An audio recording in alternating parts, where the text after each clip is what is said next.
Hey, welcome back everybody. Today in this video I will talk you about some important MCQs of motivation chapter. So watch this video till the last because this is really very nice video. आप यहाँ पर बहुत कुछ नया सीखेंगे. So must watch this video. And आज मैं आपसे कहना चाहता हूँ कि I need at least 20 like on this video. आप लोग कितने होते हैं? थोड़े ही लोग होते हैं. तो आप मेरी वीडियो को लाइक करके थोड़ा सा मुझे भी आप मोटिवेशन दीजिए because I also human and I also need your motivation. And अगर आपको कोई बात लगती है I should change something so you can comment me also.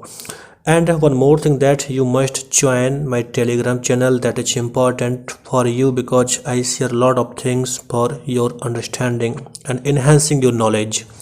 Now let's start and understand some MCQ about motivation. आपको इसके 4 video मिलेंगे. जिस तरह से मैंने मेमोरी के 4 वीडियो अपलोड किए थे इसके भी आपको 4 वीडियो मिलेंगे. तो आप अपने MCQ को बेहतर तरीके से करने के लिए इस वीडियो को देखिए, पॉज कीजिए, खुद से भी चेक कीजिए और मेरे साथ आप इनके सही आंसर भी जानिए. So first question on screen is that motivation is best understood as a state that. Motivation क्या है? इसे हम बेस्ट क्या समझते हैं? ऐसी कौन सी कंडीशन है जिसको हम बताते हैं या स्टेट करते हैं? तो सिंपल थिंग इज दैट ये मोटिवेशन क्या है इसके बारे में क्वेश्चन है. So option A is reduced drive, option B aims at satisfying a biological need, option C energise an organism to act and option D energise and direct behaviour. कहीं ना कहीं आपको सभी ऑप्शन सही दिखेंगे but keep in mind that the option D is correct, energise and direct behaviour. हमें ध्यान रखना है मोटिवेशन केवल किसी ऑर्गेनिज्म को एक्ट करने के लिए फोर्स नहीं करता है, एक्ट करने के लिए मोटिवेट नहीं करता है, केवल बायोलॉजिकल नीड्स को सेटिस्फाई नहीं करता है, केवल ड्राइव को रिड्यूस नहीं करता है. Motivation also direct behaviour. So option D is correct, motivation, energise and direct behaviour. And अब मैं आपको थोड़ा सा आपको बता दूं the motivation that you watch on the YouTube, है ना. यूट्यूब पर बहुत सारे मोटिवेशनल वीडियोस आप देखते हैं, उसके बाद लगता है वाओ अब मैं सब कुछ बदलने वाला हूँ. But that is not the motivation क्योंकि वो कंसिस्टेंट नहीं होता है. आपको ध्यान रखना है रियल मोटिवेशन वो होता है जिसमें कंसिस्टेंसी होती है, जिसे आप कंसिस्टेंट जब तक करते हैं जब तक आप अपने किसी पर्टिकुलर बिहेवियर यानी गोल को आप अचीव ना कर लें. तो उस तरह के मोटिवेशन को देख के आप थोड़े समय के लिए खुश हो जाते हैं बट वो आपको लॉन्ग टर्म तक इफेक्टिव नहीं होता है. बहुत सारे लोग मुझसे पूछते हैं सर बहुत सारी वीडियोस देखता हूँ या देखती हूँ उसके बाद मुझे अच्छा लगता है कि मैं अब अपने गोल को अचीव कर पाऊँगी लेकिन कुछ समय के बाद फिर से सब कुछ ख़त्म हो जाता है. ऐसा क्यों होता है? So I want to tell you ऐसा इसलिए होता है बिकॉज आपका वो एक्सटर्नल मोटिवेशन होता है और जब एक्सटर्नल मोटिवेशन होता है तो वो थोड़े समय के लिए इफेक्टिव रहता है. तो आपको खुद से अपना इंटरनल मोटिवेशन पता भी करना चाहिए. Now second question that is about motivation and इसमें बोला गया है which of the following is a difference between a drive and need. Drive और नीड में क्या फ़र्क है हमको ये बताना है. अगर आप जानते हैं तो आप भी कमेंट करके बता सकते हैं. So the direct answer of this question is option B. हमको ध्यान रखना है जो नीड्स होती हैं नीड्स आर फिजियोलॉजिकल स्टेट्स, है ना. जैसे कि अगर आपको हंगर फील हो रहा है दैट इज नीड एंड आपका ये जो नीड है हंगर ये आपके फिजियोलॉजिकल स्टेट्स को डिस्क्राइब करता है और आपका जो भी बॉडी है उसकी नीड के अकॉर्डिंग चीज़ें होती हैं. बट जो ड्राइव होती है ड्राइव आर साइकोलॉजिकल स्टेट्स. जैसे अगर भूख लगी है और भूख को ख़त्म करने के लिए हम खाने को तलाशते हैं that is the physiological. And अगर हमको ये लगता है कि नहीं मेरे ऊपर तो ब्लैक शर्ट ही अच्छी लगती है that is your psychological states. Okay, psychological drives मतलब आपको लगता है कि मेरे ऊपर ब्लैक शर्ट अच्छी लगती है तो आप ब्लैक शर्ट को परचेस करना चाहेंगे. So keep in mind that drive are psychological states और जो नीड होती है that is call physiological states. Now जो भी इसमें पूछा था उसके अकॉर्डिंग आपका ऑप्शन बी सही है. Next question number third that is one problem with the idea of motivation as drive reduction is that. आपने जब भी मोटिवेशन के बारे में पढ़ा होगा तो ऐसा बताते हैं कि जो मोटिवेशन होता है उसकी वजह होती है कि लोग में जो भी ड्राइव होती है उसको ख़त्म करना चाहते हैं, ड्राइव को रिड्यूस करना चाहते हैं। सो इसकी प्रॉब्लम क्या है, तो इसको समझना है। इसकी प्रॉब्लम यह है कि हम बहुत सारे बिहेव करते हैं, देखते हैं। कई बार हमको ऐसा लगता है कि हर बिहेवियर को हम इसलिए नहीं करते हैं कि हम अपनी ड्राइव को रिड्यूस करना चाहते हैं। So this is the problem. So correct answer इसका बनेगा option A, because some motivated behaviours do not seem to be based on physiological needs, they can not be explained in terms of drive reduction. यानी बहुत सारे ऐसे behaviour होते हैं जहाँ पर हमको फिजियोलॉजिकल नीड्स भी नहीं दिखता है और ऐसा ड्राइव रिडक्शन की बात भी समझ में नहीं आती है, तो इसका एक प्रॉब्लम है। अब अगर आप खुद के बारे में सोचेंगे तो बहुत सारे बिहेवियर्स होंगे जहाँ पर आप किसी तरह का फिजियोलॉजिकल या ड्राइव रिडक्शन का जो कॉन्सेप्ट है उसे आप अप्लाई नहीं कर पाएंगे। आप सोचेंगे मेरा बिहेवियर तो इस वजह से है ही नहीं, है ना। So just keep in mind कि आपका ये ऑप्शन ए इसका सही है। Now next question number 4th। Some scientific evidence makes a preliminary link between homosexuality and, आपके सामने यहाँ पर 4 ऑप्शन है। You can see it and you can understand your own self and you can give correct answer in the comment box. But मैं आपको बताता हूँ जो कि करेक्ट आंसर है, that is the option C, atypical prenatal hormones. Question में पूछा गया था some scientific evidence makes a preliminary link between homosexuality and, यानी जो भी होमोसेक्सुअलिटी है और एक दूसरी चीज़ कौन सी है जिसके बारे में जो साइंटिस्ट हैं कोरिलेट करते हैं चीज़ों को और बताते हैं कि ऐसा होता है। तो आपको ध्यान रखना है जो प्रीनेटल हार्मोन्स होते हैं, prenatal hormones may be seen as the primary determination of an adult sexual behavior, so sexual orientation, sorry not behavior।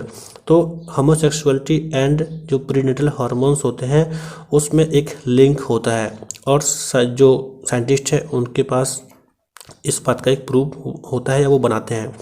So this is the correct answer option C, atypical prenatal hormones. Now next question number 5th, that is about insulin. Increase in insulin will, अगर मतलब कि insulin बढ़ जाए तो क्या होगा, ये बताना है। इंसुलिन के बारे में आपने निश्चित सुना होगा, ध्यान रखना है। जो इंसुलिन होती है, आपने सुना होगा कि जब किसी को शुगर हो जाती है तो उनका इंसुलिन कम हो जाता है और लोग इंसुलिन का एक इंजेक्शन लगवाने जाते हैं। तो ये क्या है, ध्यान रखना है। जो इंसुलिन होती है ये हमारी बॉडी में जो ब्लड शुगर होता है, हमारी बॉडी में जो ब्लड शुगर होता है उस ब्लड शुगर को ये कन्वर्ट करते हैं ग्लूकोज में, ओके, और हमको एनर्जी मिलती है। तो अगर किसी पर्सन में ज़्यादा इंसुलिन हो जाएगा तो क्या हो सकता है, सीधी सी बात है, जो उसका काम होता है वो ज़्यादा होगा।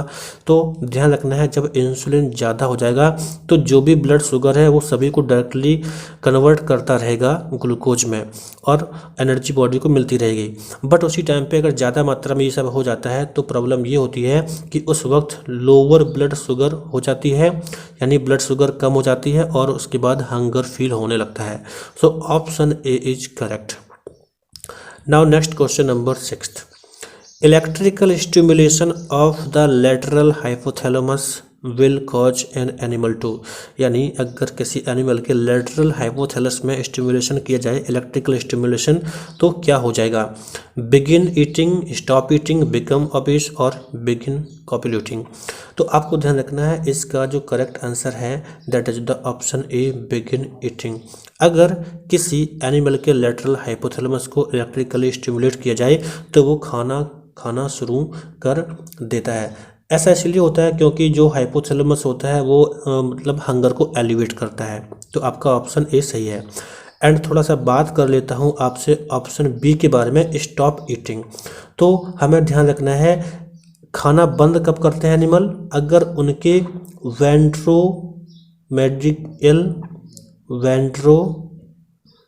वेंट्रोमेडियल हाइपोथैलेमस में अगर जो प्रॉब्लम होती है उस वजह से आपको स्टॉप ईटिंग यानी खाने बंद करने का बिहेवियर देखने को मिलता है। तो आपका ऑप्शन का बी सही होगा।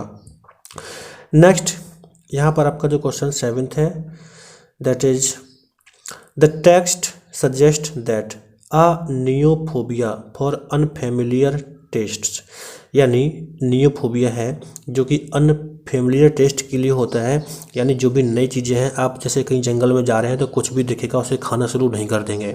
तो ये जो फोबिया था ये किस तरह से मतलब हेल्पफुल रहा होगा, तो ऐसा कुछ पूछा है। तो इसका जो करेक्ट आंसर है that is the option B, protected our ancestors from potentially toxic substances. यानी सीधी सी बात है कि हम हर किसी भी चीज़ को ऐसे नहीं खाने लगते हैं क्योंकि हमें डर होता है कि इसके खाने से कुछ ना हो जाए। तो हमें ध्यान रखना है कि जो नियोफोबिया होता है वो किसके लिए होता है, टेस्ट के लिए होता है। टेस्ट का मतलब एक अनयूजुअल टेस्ट का डर होता है कि पता नहीं इसमें क्या हो। तो इस तरह के फोबिया ने हमारे जो एंसेस्टर्स थे उनको बचा के रखा था कि वो जहरीले सब्सटेंस ना खा लें। तो आपका ऑप्शन बी यहाँ पे सही है। Next question number 8, I am a protein produced by fat cell and monitored by hypothalamus. यानी मैं एक प्रोटीन हूँ और फैट सेल्स के द्वारा प्रोड्यूस की जाती हूँ और कंट्रोल या मॉनिटर की जाती हूँ हाइपोथैलेमस के द्वारा। व्हेन इन एबंडेंस, जब पर्याप्त मात्रा में होती हूँ, I cause the brain to increase metabolism. यानी अगर वो पर्याप्त मात्रा में है तो ब्रेन का मेटाबॉलिज्म बढ़ जाता है। व्हाट एम आई, में क्या हूँ, तो ये बताना है। यानी अपने बारे में इसने सब कुछ बताया है, आपको पहचानना है कि ये क्या है। तो इसका जो करेक्ट आंसर है that is the option D, leptin. Leptin के बारे में ये सब कुछ बताया गया है। तो आपको ध्यान रखना है जो लेप्टिन होता है ये फैट सेल्स के द्वारा प्रोड्यूस होता है, मॉनिटर होता है हाइपोथैलेमस के द्वारा, और जब यह पर्याप्त मात्रा में होती है तो क्या करती है, मेटाबॉलिज्म को इंक्रीज करती है। So option D is correct.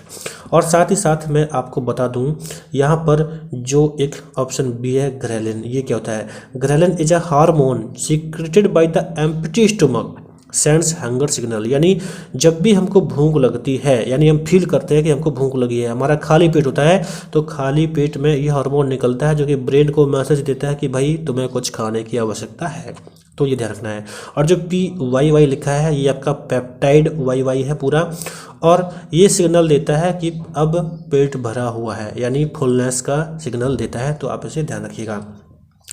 And now ऑरेक्शन के बारे में ध्यान रखना है। जो ऑरेक्शन होता है ये आपके हाइपोथैलेमस के द्वारा निकलता है और इसका काम होता है ये आपके अराउजल और वेकफुलनेस और आपके एपेटाइट को कंट्रोल करता है। सो आप इसे भी याद कर सकते हैं। तो इसका ऑप्शन डी सही था, लेप्टिन।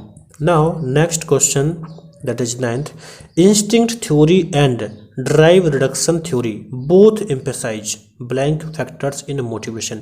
यानी चाहे वो इंस्टिंक्ट थ्योरी की बात हो या ड्राइव रिडक्शन थ्योरी की बात हो, दोनों किस पर बल देती हैं, तो किसको एम्फेसाइज करती हैं, ये बताना है। सो 9th question and the correct answer is option D, biological. यानी इंस्टिंक्ट थ्योरी हो या ड्राइव रिडक्शन थ्योरी हो, ये बायोलॉजिकल फैक्टर्स को एम्फेसाइज करती हैं। सो option D is correct. Now next question number 10th, the correct order of the stages of masters and Johnson sexual response cycle. आपको याद होगा मास्टर्स एंड जॉनसन ने sexual response cycle को बताया था।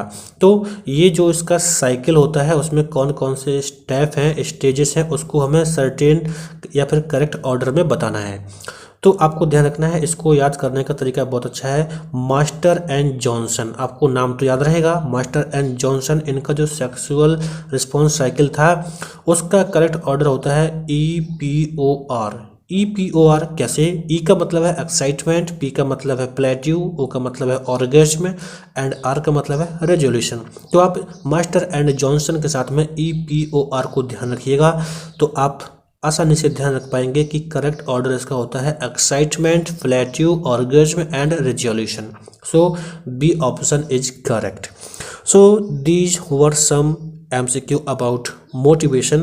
तो आप मेरे साथ जुड़ रहे हैं, नेक्स्ट वीडियो में मैं कुछ और भी कोई ऐसे क्वेश्चन लेके आऊँगा। So thanks for watching this video and must join Telegram and must check the description box, जहाँ पर आपको बहुत ही इंपॉर्टेंट लिंक्स मिलते हैं। Thank you for watching this video.